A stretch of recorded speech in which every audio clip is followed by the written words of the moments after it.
Hi friends, ಎಲ್ಲರಿಗೂ ಮತ್ತೊಮ್ಮೆ ನನ್ನ ಚಾನಲ್ಗೆ ಸ್ವಾಗತ. ಇವತ್ತಿನ ವಿಡಿಯೋದಲ್ಲಿ north India special chole masala ಹೇಗೆ ಮಾಡೋದು ಅನ್ನೋದನ್ನು ತೋರಿಸ್ತಾ ಇದ್ದೀನಿ. ಚೋಲೆ ಮಸಾಲ ತುಂಬಾ ಟೇಸ್ಟಿಯಾಗಿರುತ್ತೆ. ಅದೇ ರೀತಿ ನಮಗೆ ಇದು ಪೂರಿ ಮತ್ತು ಚಪಾತಿ ಜೊತೆಗೆ ಬೆಸ್ಟ್ ಕಾಂಬಿನೇಷನ್ ಅಂತಲೇ ಹೇಳ್ಬೋದು.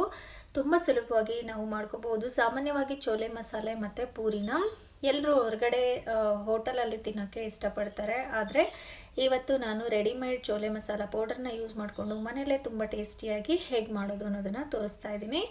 ನೋಡಿ, ನಾನಿಲ್ಲಿ ಕಾಬೂಲ್ ಕಡಲೆನ ತೊಗೊತಾ ಇದ್ದೀನಿ. ನೀವು ಯಾವುದೇ ರೀತಿ ಕಡಲೆನ ಯೂಸ್ ಮಾಡ್ಕೋಬೋದು. ಅದನ್ನು ಚೆನ್ನಾಗಿ ನೆನೆಸಿದ್ದೀನಿ. ಒಂದು 8 ಅವರ್ ನೆನೆಸ್ಬೇಕಾಗುತ್ತೆ.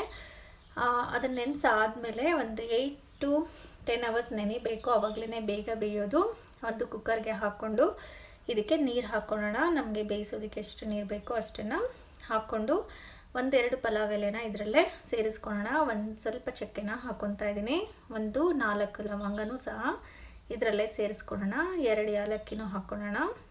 ಈಗ ಇದು ಬೇಯೋದಕ್ಕೆ ಒಂದು ಸ್ವಲ್ಪ ಉಪ್ಪನ್ನು ಸಹ ಹಾಕ್ಕೊಳ್ಳೋಣ. 1 ಸ್ಪೂನಷ್ಟು ಉಪ್ಪನ್ನು ಹಾಕ್ಕೊಂಡು ಇದನ್ನು ಈಗ ನುಣ್ಣಗೆ ನಾವು ಒಂದು 5 ವಿಸಿಲ್ ತೊಗೊಂಡು ಬೇಯಿಸ್ಕೊಂಡು ಬರ್ತೀನಿ. ಅಷ್ಟೊತ್ತಿಗೆ ಬೇರೆ ಮಸಾಲೆ ಪದಾರ್ಥಗಳಂದರೆ 1 ಟೊಮೊಟೊ, 1 ಈರುಳ್ಳಿ, ಒಂದು ಸ್ವಲ್ಪ ಶುಂಠಿ ತೊಗೊಂಡಿದ್ದೀನಿ, ಒಂದು 10 ಎಸ್ಲಷ್ಟು ಬೆಳ್ಳುಳ್ಳಿ ತೊಗೊಂಡಿದ್ದೀನಿ. ನೋಡಿ, ಮೂರನ್ನು ಒಂದು ಸರಿ ರುಬ್ಕೋಬೇಕು ಮತ್ತು ಟೊಮೊಟೊನ ಸಪ್ರೇಟಾಗಿ ನೀವು ರುಬ್ಕೋಬೇಕು. ನೋಡಿ, ಈ ರೀತಿ ಪೇಸ್ಟ್ ಮಾಡಿ ಇಟ್ಟಿದ್ದೀನಿ. ಇದ್ರ ಜೊತೆಗೇ ಮಸಾಲ ಪದಾರ್ಥಗಳಲ್ಲಿ ಖಾರಕ್ಕೆ ಅನುಸಾರವಾಗಿ ಖಾರದ ಪುಡಿನ ಸೇರಿಸ್ಕೋಬೇಕು. ಮತ್ತು ಧನಿಯಾ ಪುಡಿ 1-2 ಸ್ಪೂನ್ ಹಾಕ್ಕೊತಾ ಇದ್ದೀನಿ.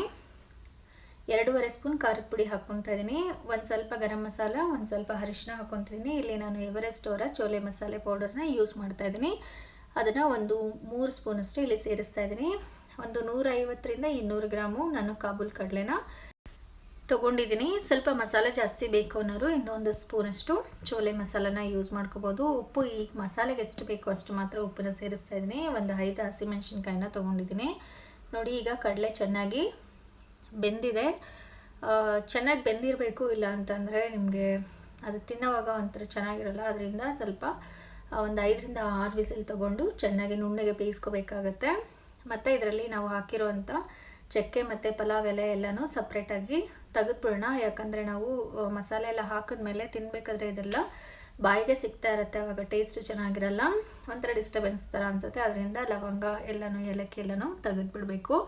ಒಂದು ಬಾಣಲಿ ತೊಗೊಂಡು ಒಂದು 5ರಿಂದ 6 ಸ್ಪೂನಷ್ಟು ಎಣ್ಣೆ ಹಾಕಿ ಚೆನ್ನಾಗಿ ಬಿಸಿ ಆದಮೇಲೆ ಒಂದು ಸ್ವಲ್ಪ ಸಾಸಿವೆನ ಹಾಕ್ಕೊಂಡು ಸಾಸಿವೆ ಸಿಡಿದಾದಮೇಲೆ ನಾವು ರುಬ್ಬಿರೋವಂಥ ಈರುಳ್ಳಿ, ಬೆಳ್ಳುಳ್ಳಿ, ಶುಂಠಿ ಪೇಸ್ಟನ್ನು ಇದರಲ್ಲಿ ಹಾಕ್ಕೊಳ್ಳೋಣ. ತುಂಬಾ ರುಚಿಯಾಗಿರುತ್ತೆ. ಹೋಟೆಲ್ಗಿನ್ನೂ ತುಂಬಾ ಚೆನ್ನಾಗಿರುತ್ತೆ. ಖಂಡಿತ ನೀವು ಇದೇ ರೀತಿ ಟ್ರೈ ಮಾಡಿ ನೋಡಿ, ತುಂಬಾ ಇಷ್ಟ ಆಗುತ್ತೆ. ಹಸಿಮೆಣ್ಸಿನ್ಕಾಯಿನೂ ಅಷ್ಟೇ ಹಾಗೇ ಹಾಕ್ಕೊತಾ ಇದ್ದೀನಿ. ಸ್ವಲ್ಪ ನೀವು ಸ್ಲಿಟ್ ಮಾಡಿ ಕೂಡ ಹಾಕ್ಕೋಬೋದು. ಚೋಲೆ ಮಸಾಲೆಯಲ್ಲಿ ಹಸಿಮೆಣ್ಸಿನ್ಕಾಯಿ ಪೂರ್ತಿ ಇದ್ರೇ ನೋಡೋಕ್ಕೂ ಚೆಂದ ಇರುತ್ತೆ. ನೋಡಿ, ಈ ರೀತಿ ಈರುಳ್ಳಿ ಎಲ್ಲ ಕೆಂಪಗಾಗಬೇಕು. ಅಲ್ಲಿವರೆಗೂ ನೀವು ಇದನ್ನು ಚೆನ್ನಾಗಿ ಫ್ರೈ ಮಾಡ್ಕೋಬೇಕು. ಇವಾಗ ನಾವು ಟೊಮೊಟೊ ಪೇಸ್ಟನ್ನು ಸಹ ಸೇರಿಸ್ಕೊಳ್ಳೋಣ. ಟೊಮೊಟೊ ಚೆನ್ನಾಗಿ ಎಣ್ಣೆಲೇ ಬೇಯಬೇಕು. ಮೀಡಿಯಮ್ ಫ್ಲೇಮ್ ಇಟ್ಕೊಂಡು ಉರಿತಾ ಬರಬೇಕು. ಶುಂಠಿ ಹಾಕಿರೋದ್ರಿಂದ ಸ್ವಲ್ಪ ತಳ ಹಿಡಿಯುತ್ತೆ. ಅದರಿಂದ ಮೀಡಿಯಮ್ ಫ್ಲೇಮ್ ಇಟ್ಕೊಂಡು ಕಂಟಿನ್ಯೂಸ್ ಆಗಿ ಕೈ ಆಡಿಸ್ಕೊಂಡು ಈ ರೀತಿ ನೀವು ಬೇಯಿಸ್ಕೊತಾ ಬರಬೇಕು. ಒಂದು ಸ್ವಲ್ಪ ಕೊತ್ತಂಬರಿ ಸೊಪ್ಪನ್ನು ಸಹ ಹಾಕ್ಕೊಳ್ಳೋಣ. ಈಗ ನಾವು ಮಸಾಲೆ ಪೌಡರ್ಗಳನ್ನ ಇದರಲ್ಲಿ ಸೇರಿಸ್ಕೊಳ್ಳೋಣ. ಆಲ್ರೆಡಿ ರೆಡಿ ಮಾಡಿಟ್ಟಿರುವಂಥ ಪೌಡರ್ನ ಹಾಕ್ಕೊಳ್ಳೋಣ. ಖಾರದ ಪುಡಿ, ಧನಿಯಾ ಪುಡಿ, ಚೋಲೆ ಮಸಾಲೆ ಪೌಡರು, ಅರಿಶಿನ ಮತ್ತು ಸ್ವಲ್ಪ ಉಪ್ಪನ್ನು ಸೇರಿಸ್ಕೊತಾ ಇದ್ದೀನಿ. ಗರಂ ಮಸಾಲೆ ಒಂದು ಸ್ವಲ್ಪ ಹಾಕಿದ್ದೀನಿ. ನೀವು ಬೇಡ ಅನ್ನೋರು ಸ್ಕಿಪ್ ಮಾಡ್ಕೋಬಹುದು. ಒಂದು ಸ್ವಲ್ಪ ನೀರು ಹಾಕ್ಕೊಳ್ಳೋಣ. ನಾವು ಕಡಲೆಕಾಳು ಬೇಯಿಸಿರೋಂಥ ನೀರನ್ನೇ ನಾನಿಲ್ಲಿ ಸ್ವಲ್ಪ ಹಾಕ್ಕೊಂಡು ಆ ಮಸಾಲೆನೆಲ್ಲ ಚೆನ್ನಾಗಿ ಬೇಯಿಸ್ತಾ ಇದ್ದೀನಿ. ತಳ ಹಿಡಿಯುತ್ತೆ, ಅದಕ್ಕೋಸ್ಕರ ಆ ಬಿಸಿ ನೀರನ್ನೇ ಹಾಕ್ಕೊಂಡು ಈ ರೀತಿ ಬೇಯಿಸ್ಕೋಬೇಕು. ನೋಡಿ, ಎಣ್ಣೆ ಎಲ್ಲ ಈ ಥರ ಬರಬೇಕು. ಎಣ್ಣೆ ಒಂದು 5ರಿಂದ 6 ಸ್ಪೂನ್ ಹಾಕಬೇಕು. ಚೋಲೆ ಮಸಾಲ ಅಂದರೆ ಸ್ವಲ್ಪ ಎಣ್ಣೆ ಗ್ರೀಸಿ ಥರನೇ ಇರಬೇಕು. ಈಗ ಬೇಯಿಸಿರೋಂಥ ಕಡಲೆಕಾಳನ್ನು ಇದರಲ್ಲಿ ಸೇರಿಸ್ಕೊಳ್ಳೋಣ. ನಾನಿಲ್ಲಿ ಕಾಬೂಲ್ ಕಡಲೆ ಯೂಸ್ ಮಾಡಿದ್ದೀನಿ. ನೀವು ಬೇಕಾದರೆ ನಾರ್ಮಲ್ ಕಪ್ಪು ಕಡಲೆ ಕೂಡ ಯೂಸ್ ಮಾಡ್ಕೋಬೋದು. ಬೇರೆ ನೀರೆಲ್ಲ ಹಾಕೋ ಅವಶ್ಯಕತೆ ಇಲ್ಲ, ಕರೆಕ್ಟಾಗಿರುತ್ತೆ. ಇನ್ನೂ ಸ್ವಲ್ಪ ಅದು ಗೊಜ್ಜುಗಾಗಬೇಕು. ಈಗ ಇದನ್ನು ಮುಚ್ಚಿಬಿಟ್ಟು ಒಂದು 5 ನಿಮಿಷ ಹಾಗೆಯೇ ಮೀಡಿಯಮ್ ಫ್ಲೇಮಲ್ಲಿ ಬಿಟ್ಬಿಡೋಣ. ಕಡಲೆಕಾಳೆಲ್ಲ ಮಸಾಲ ಎಲ್ಲ ಹೀರ್ಕೊಂಡು ಕರೆಕ್ಟಾಗಿ ರೆಡಿಯಾಗಿರುತ್ತೆ. ಇದು ತುಂಬ ತೆಳ್ಳಗೂ ಇರಬಾರ್ದು, ತುಂಬ ಮಂದಕ್ಕೂ ಆಗಬಾರ್ದು. ಆ ರೀತಿ ನೀವು ಇದನ್ನು ನೀರು ಹಾಕಿ ನೋಡ್ಕೋಬೇಕು ಗ್ರೇವಿನ.